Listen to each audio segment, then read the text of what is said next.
Olá a todos, espero que estejam todos bem.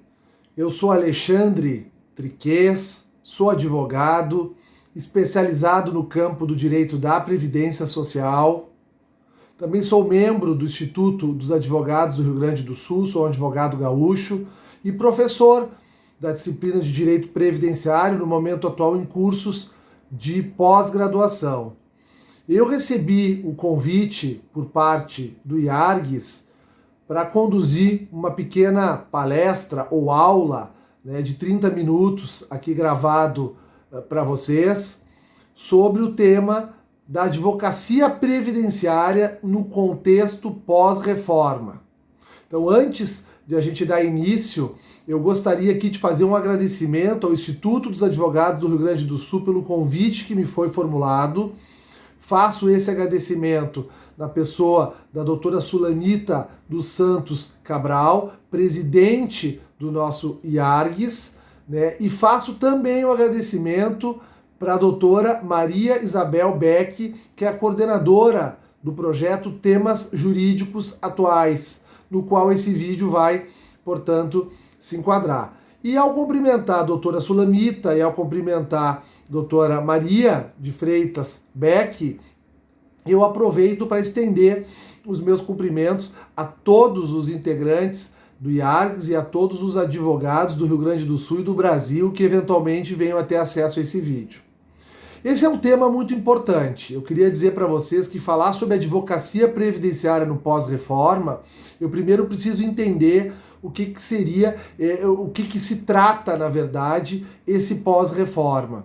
O pós-reforma, nós estamos tratando da última reforma na Previdência Social, ocorrida no ano passado, no ano de 2019, através da Emenda Constitucional 103, que foi promulgada em 13 de novembro de 2019 e que promoveu inúmeras alterações no regime jurídico das aposentadorias, das pensões e dos demais benefícios, tanto do regime geral de previdência social, quanto dos regimes próprios de previdência social dos servidores públicos, principalmente aqueles ligados à União, mas também trazendo importantes diretrizes que devem ser cumpridas pelos regimes próprios estaduais, o distrital no Distrito Federal e também os regimes próprios municipais.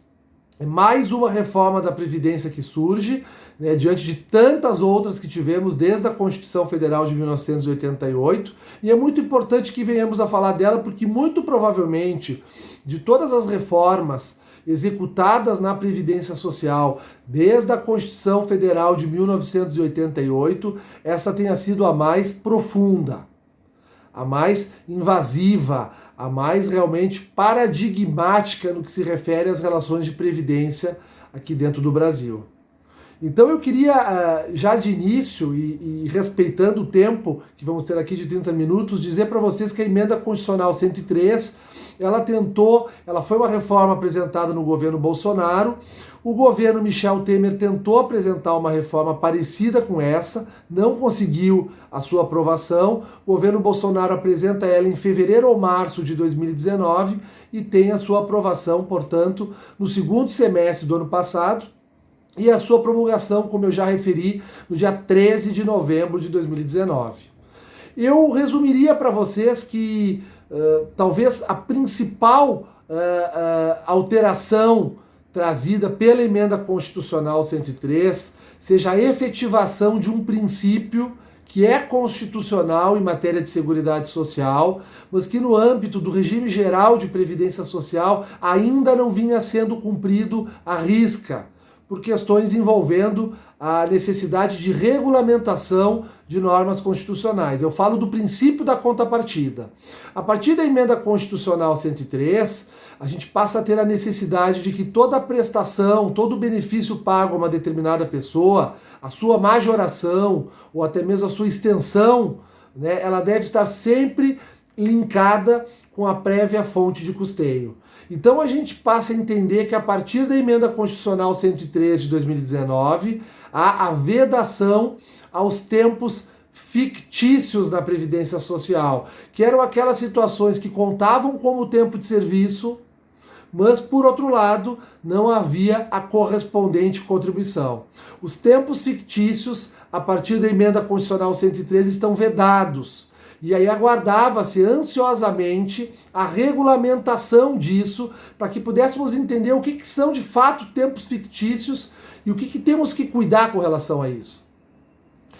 A bem da verdade, o tempo fictício é toda aquela condição em que há um reconhecimento de um tempo de serviço sem que haja o recolhimento da contribuição ou o exercício da atividade remunerada.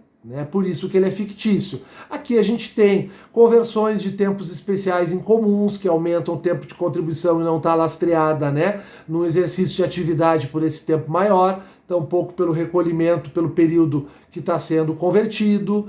As licenças que sempre existiram nos regimes próprios, no serviço público, que eram contadas de forma dobrada, de forma diferente do que o serviço efetivamente prestado. Aqui tem uma discussão sobre o aluno aprendiz, se conta como tempo fictício ou não, se é um tempo fictício ou não. Havia a própria discussão envolvendo também o auxílio-doença, por não haver exercício de trabalho e tampouco contribuição, até que nós tivemos a edição nesse ano de 2020 de uma regra muito importante que vocês precisam conhecer, todos aqueles que atuam na área ou que querem atuar na área de previdência precisam conhecer, que é o decreto 10.410 de 2020, que é o novo regulamento da Previdência Social. Na verdade, o decreto 10.410, ele altera o decreto 3.048, de 99, que era o regulamento da Previdência Social vigente, e traz uma série de alterações, acrescenta uma série de questões novas, suprime uma série de tantas outras, e altera muitas questões que antes estavam previstas e agora estão previstas de forma diferente. E lá consta, portanto, a relação dos períodos que são considerados fictícios. Isso é um banho de água fria para quem advoga na área do INSS, na área do Regime Geral de Previdência Social, porque nós estávamos acostumados a aproveitar esses períodos de serviço que não estavam lastreados em contribuição, e agora a gente não vai ter mais como proceder dessa forma. Vai ter que ser seguido à risca o que está previsto lá no decreto, o novo regulamento da Previdência Social através do decreto 10.410 desse ano, portanto, recentíssimo, de 2020. Então, para mim, essa é, sem dúvida, a principal modificação, e dela decorre uma série de outras modificações que todo previdenciarista, a partir de agora, precisa conhecer. A Previdência, ela passa a valorizar ainda mais a relação das contribuições. Ela, inclusive, ela acaba com o tempo, o cômputo de tempo de dia a dia, e a partir de agora o tempo conta sempre como mês. Então, se eu tenho 1 ou 2 dias trabalhados num mês, vai contar como a competência toda daquele mês. Ela passa a me trazer a vedação de poder, a impossibilidade de poder reconhecer períodos em que eu contribuí abaixo do salário mínimo como tempo de contribuição, exigindo que eu complemente essa contribuição.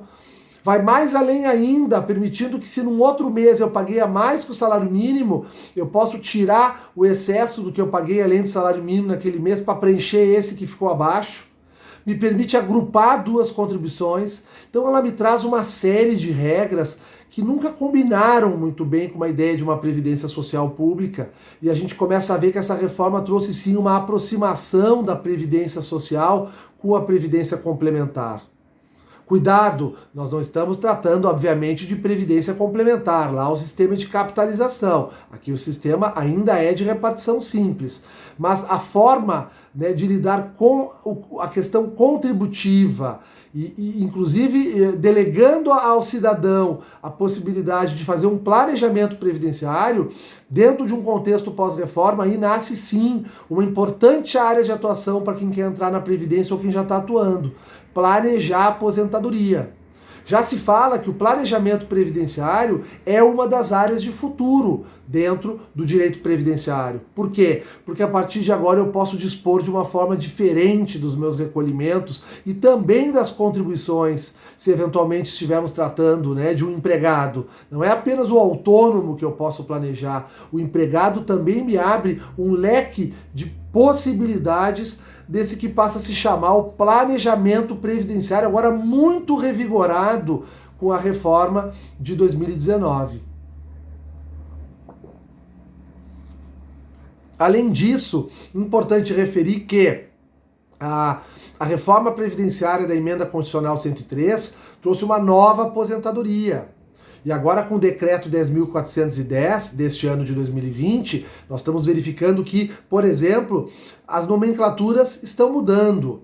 Não há mais que se falar em aposentadoria por tempo de contribuição. Agora é aposentadoria programada, que é um benefício devido a todas as pessoas que tenham um tempo mínimo de contribuição previsto em lei e a idade mínima de 65 anos o homem e 62 anos as mulheres.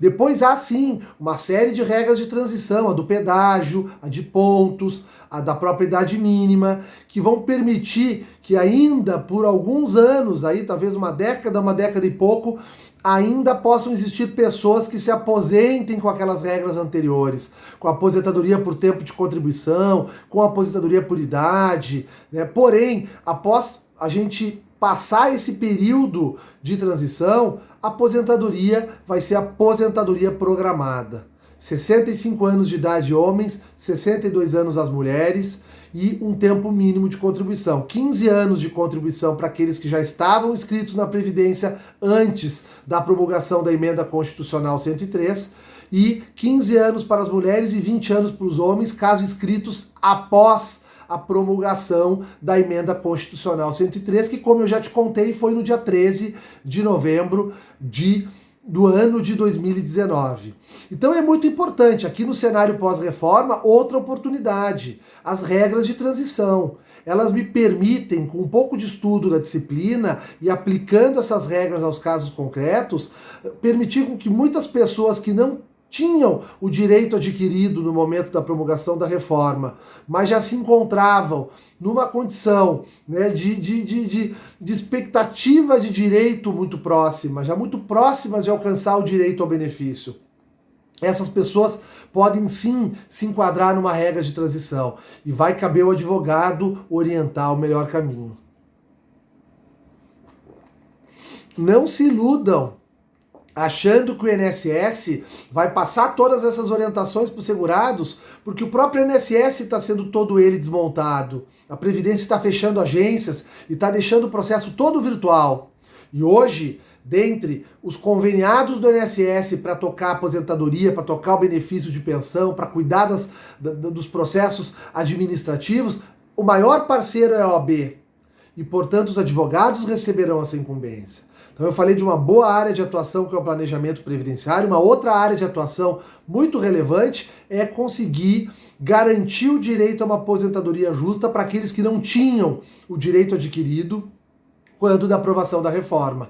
Aí é fundamental conhecer a regra geral, conhecer, obviamente, né, todas as regras de transição que estão aqui envolvidas e a matemática, né? Aqueles que entram na Previdência e acham que direito é um caminho de fuga da matemática, não migrem para o direito previdenciário.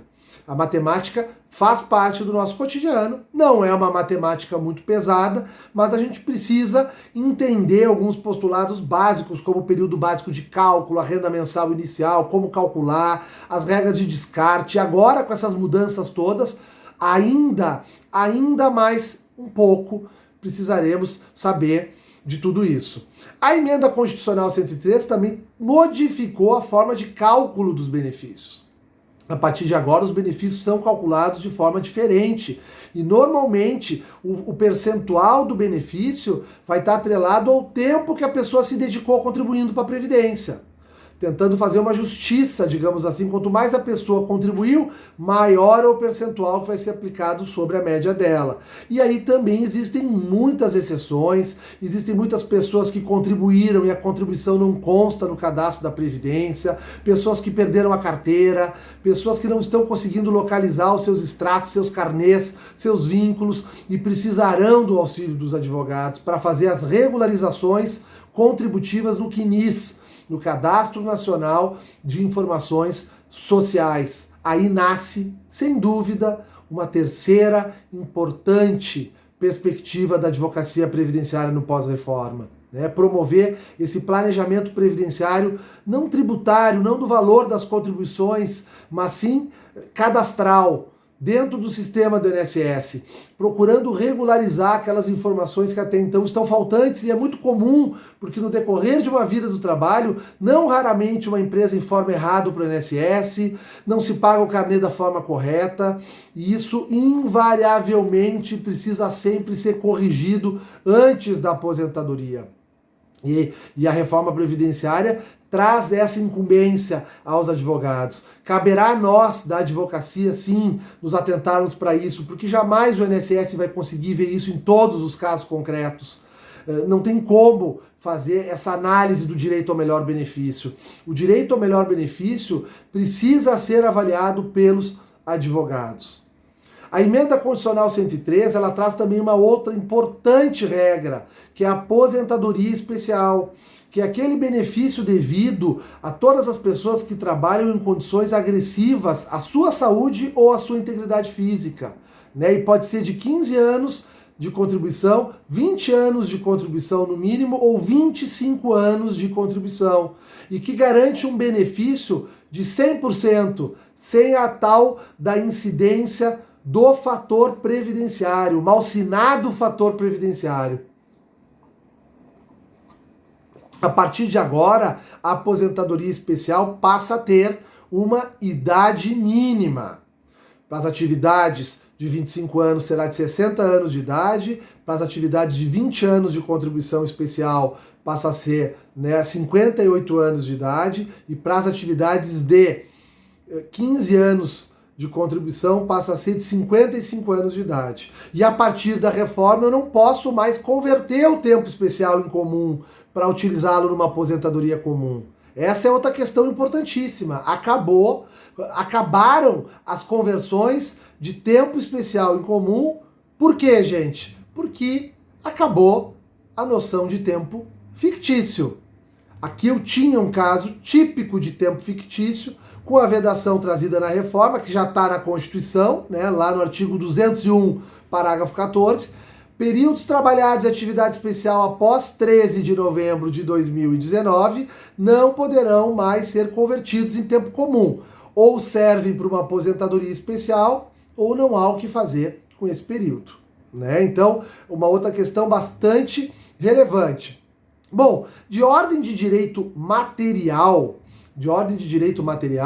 nós temos muitas alterações na reforma. E aí, obviamente, no decreto. Eu sugiro a todos vocês que estão tendo o primeiro contato com a disciplina previdenciária, ou mesmo aqueles colegas que atuam na área da previdência, mas a atuação está tão corrida, está tão apertada, que não deu tempo ainda de se inteirar por completo. Vocês estão se inteirando com a reforma assim que os casos vão chegando. Isso é muito comum, porque a gente não para. A advocacia previdenciária é uma atividade maçante. A advocacia é uma atividade maçante. E vocês querem dedicar um tempo ao estudo do tema até para poderem pensar e refletir sobre o escritório de vocês. Porque essa reforma, ela é muito impactante. Ela é muito impactante.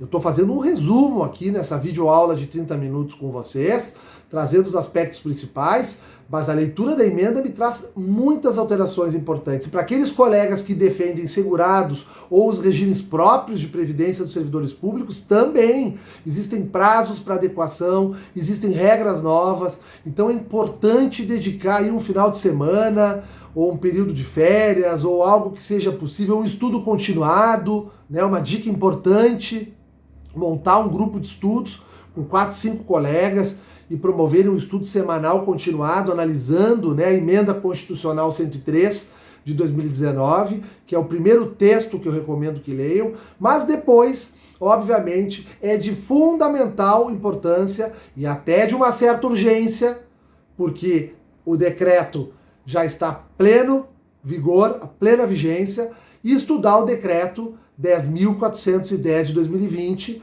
né, que regulamenta a emenda constitucional 103, e aí traz muitas regras novas. Traz, por exemplo, uma alteração sistemática no procedimento administrativo do INSS, traz maiores obrigações para o segurado para apresentar os documentos, para apresentar os elementos de prova, traz consequências diferentes quando não são cumpridas as cartas de exigências, né? Traz, por exemplo, requisitos de provas documentais para comprovação de união estável e dependência econômica diferente daqueles que são cobrados hoje com o decreto, até o advento do decreto, né? Com o antigo decreto, que na verdade não é o antigo decreto, porque ele foi atualizado com esse que nos vem agora em 2020, mas com a regra anterior, né, que previa um critério para a prova documental, agora prevê outro. Traz algumas alterações nos processamentos dos meios de prova, no acesso ao Conselho de Recursos da Previdência Social, no tipo de contribuição previdenciária, traz regras rígidas e que a gente ainda vai precisar interpretar a contento com relação àquelas alíquotas reduzidas, o plano simplificado e as contribuições de baixa renda de 11% e de 5%, muito utilizada pelas pessoas nesses últimos anos, para poder ter um recolhimento previdenciário sem ter um dispêndio muito elevado, que era os 20% que antes, né, de certa forma, se acabava, né, exigindo com relação a isso, né? E aí vai. O decreto tem realmente muita alteração importante, tá? E os colegas precisam estar atentos a isso. Bom, já concluindo, tá? Porque o meu objetivo aqui não era nem tentar esgotar o assunto é muito extenso, e todos que atuam na área sabem muito bem disso, né, da extensão do nosso assunto. Mas eu queria resumir em linhas gerais e cumprir com o objetivo do título dessa videoaula. O que eu vejo como cenário de pós-reforma? Eu vejo muita gente aí na área da advocacia previdenciária lamentando, dizendo que vai acabar a advocacia previdenciária, que a reforma previdenciária está prejudicando os advogados, que a reforma previdenciária é o fim da advocacia, né, como falei agora há pouco, e eu sinceramente quero dizer para vocês que não consigo entender esse tipo de argumento. Obviamente que eu respeito sempre, nós não sabemos o dia de amanhã, né, e nós não sabemos de fato o que está por vir, mas eu entendo que a reforma previdenciária ela foi muito dura, muito profunda, ela pode ser o fim de muita coisa, mas para a cidadania. Realmente ela cria regras mais rígidas de aposentação para o cidadão comum, e acho que isso é uma aposta que está se fazendo, que pode dar certo como pode dar errado. Né? A gente trabalha muito na difusão de conhecimento, na troca de informações com clientes, com colegas, e a todo momento a gente sempre defendeu que toda a reforma previdenciária no Brasil sempre seja feita com muito cuidado, porque o contingente envolvido na Previdência hoje de pessoas é muito expressivo. E o Brasil é um país com demandas sociais que só existem aqui. Nós sabemos disso, né? O governo aprovou uma reforma, na minha opinião, muito dura, são regras de transição duras, é um novo tempo, nem se chama mais ela de Previdência Social, agora é Nova Previdência, e acho sim que a cidadania no Brasil vai pagar um preço talvez bastante salgado por ela, ainda mais agora em contextos de pandemia, porque o acesso à previdência, aos benefícios, foi bastante, digamos assim, dificultado. Aumentou, né, aumentaram os requisitos para os benefícios da Previdência Social, os critérios são outros agora. Porém, para a advocacia, não funciona assim. E eu falo com todo cuidado ético, porque a gente tem um pezinho na nossa profissão e um pezinho no cidadão. Ainda mais nós que atuamos na área previdenciária e estamos acostumados a receber em nossos escritórios pessoas muito necessitadas. E a gente vai aos poucos desenvolvendo, além do trabalho jurídico, um trabalho social muito forte. Então eu falo isso com todo o cuidado e rigor ético que falar sobre isso exige. Mas nós temos uma profissão e nós temos um papel a desempenhar com essas pessoas. E eu entendo que o cenário da advocacia no pós-reforma vai ser de muito trabalho. Eu não vejo o fim da advocacia previdenciária. Eu vejo um cenário de muito trabalho, oportunidades de novas áreas dentro do direito previdenciário, necessidade de muito estudo, necessidade realmente de adaptações dos escritórios, mais dinamismo, né, novas perspectivas, porque a partir do momento que eu vejo como um cenário de muito trabalho, eu digo para vocês que esse trabalho não é o mesmo que nós vimos executando até o mês de novembro do ano passado. É outro trabalho.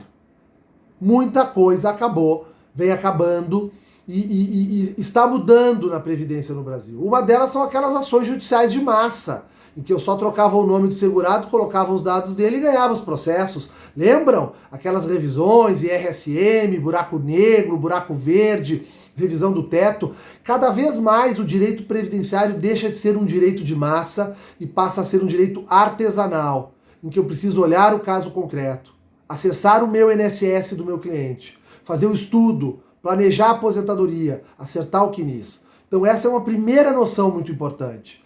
Eu vejo muito trabalho daqui para frente, mas não o trabalho que tradicionalmente o advogado previdenciário sempre executou. É um trabalho mais artesanal. A advocacia previdenciária se rende a um direito muito mais artesanal com a reforma previdenciária. E nós vamos precisar entender isso e, acima de tudo, adaptar os nossos escritórios para isso, sob pena de tornarmos insustentável o custo e a nossa atuação enquanto advogados previdenciaristas. Mais do que isso, essa questão toda envolvendo, o planejamento previdenciário, a busca do melhor benefício, o acerto das contribuições e quase como um papel de tutela desses segurados, porque a Previdência Social está reduzindo cada vez mais a sua porta de entrada, estão sendo fechadas agências e tudo que a gente tem visto, é óbvio que o advogado vai ser mais demandado. Quando o processo demora, é óbvio que o processo lá no INSS demora, é óbvio que o advogado vai ser demandado. Então eu vejo sim um cenário de muito trabalho daqui para frente. Fora as regras de transição que eu já referi, os novos critérios, os novos meios de prova, e caberá a nós, advogados previdenciaristas, levarmos essa nova previdência aos tribunais. Não é os tribunais que têm que decidir, nós nos basearmos nas emendas que estão lá constando no repertório de jurisprudência do tribunal. Nós precisaremos estudar a matéria e suscitarmos novas teses para os tribunais e levarmos a emenda constitucional 103 de 2019, o decreto 10.410 de 2020 para os tribunais, para fomentarmos a construção de um novo direito judicial previdenciário, com base nos novos princípios e nas novas regras. Isso vai dar muito trabalho. Isso vai vai agregar muitas oportunidades. Não tenho dúvidas disso. E por fim, tem uma outra questão muito importante. A reforma previdenciária foi realizada com a emenda constitucional 103, já falei algumas vezes aqui hoje, porém ela não foi regulamentada de forma correta, porque muitas das regras da emenda deveriam ser regulamentadas por leis ordinárias e por leis complementares. O governo não editou as leis ordinárias, tampouco as leis complementares. Apostou num decreto executivo, que em muitos dos seus artigos contraria leis ordinárias que já existiam no sistema, que regulam a matéria, e também contrariam o texto constitucional. A própria emenda constitucional 103, não raras vezes, é contrariada por esse novo decreto trazido justamente para regulamentar a Previdência Social. Então não tenham dúvidas que nós vamos ter muito trabalho também para postular aplicação de inconstitucionalidade em caso concreto, em situações concentradas, abstrato, em situações abstratas, o controle de constitucionalidade abstrato e concentrado, trabalhar antinomias de regras, hierarquias de leis, inconstitucionalidade de artigos. Certamente os próximos anos serão de muito trabalho para todos aqueles que atuam na área de previdência social. Claro que eu dou um destaque especial aqui ao regime geral de previdência social, ao INSS, não desprezando a grandeza e as possibilidades e a necessidade de trabalho que os regimes próprios vão demandar, muitas. Lá também muita consultoria também para municípios, para estados, Mas aqui no regime geral, como muitos desses conceitos novos ainda sequer existiam para nós, como a noção de tempo fictício, que já existe há alguns anos para os regimes próprios, e lá eles já estão acostumados a trabalhar com essa lógica, aqui certamente nós vamos ter um trabalho muito mais expressivo, na minha opinião, e é mais ou menos por aí que eu faço alguns primeiros delineamentos do cenário da advocacia previdenciária no pós-reforma. Ressalto para vocês que essa videoaula está sendo gravada num primeiro momento pós-reforma. Ainda é muito difícil da gente entender tudo o que está acontecendo, mas numa primeira leitura eu tento resumir para vocês aqui um pouquinho do que eu penso do momento atual. Tá? Eu quero agradecer enormemente a atenção de cada um de vocês, deixar um beijo para todos os integrantes do IARGS, um abraço apertado na doutora Sulamita e na doutora Maria Beck, e me despeço então, né, e sempre à disposição dos colegas, né, seja aqui nas atividades do IARGS, seja na atividade da advocacia. Sinto que, diante de tudo que está acontecendo no mundo hoje, mais ainda se reforça a necessidade de andarmos sempre juntos e cuidando uns aos outros. Um abraço!